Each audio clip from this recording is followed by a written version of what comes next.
ভ্রমণের ক্লান্তি দূর হয় এক কাপ চায়ের চুমুকে, আর তার সাথে যদি থাকে এরকম গরম গরম চিকেন পকোড়া, তাহলে তো আর কোনো কথাই হবে না। তো হাই এভরিওয়ান, আজ যেহেতু আমার বর্মশাইয়ের ছুটি ছিল, তাই কিন্তু আমাকে বললো যে চলো এখানে একটা পুজো হচ্ছে, সেই পুজোর প্যান্ডেলটা নাকি খুব সুন্দর হচ্ছে, চলো সেখান থেকে গিয়ে ঘুরে আসি।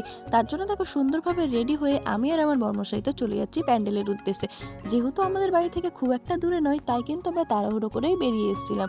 তারপরে দেখো এখানের অ্যাম্বিয়েন্সটা খুব সুন্দর ছিল, তাই আমি এখানে অনেক ফটো এবং ভিডিও তুলে নিয়েছিলাম, আর যেটা কিন্তু আমি অলরেডি ইনস্টাগ্রামে পোস্ট করে দিয়েছি। অ্যাকচুয়ালি এই ভিডিওটা কিন্তু অনেকদিন আগেকার, যেহেতু এডিট করা হয়নি আর আমার ভুলেও গেছিলাম আমি এই ভিডিওটার কথা, তার জন্য কিন্তু একটু লেট হচ্ছে পোস্ট করতে।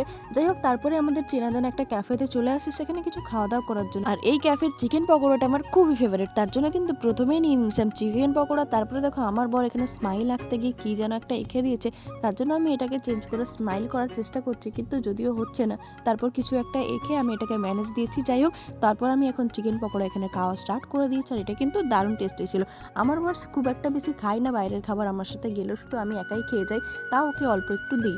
যাই হোক, এখানে আমাদের খাওয়া দাওয়া কমপ্লিট হয়ে গেছে। বাড়ি যাওয়ার সময় মনে পড়লো যে আমরা তো চাই খেলাম না, ঘুরতে বেরিয়ে যদি একটু চা না খাই তাহলে তো ঘোরাটা আর ঘোরা থাকলো না।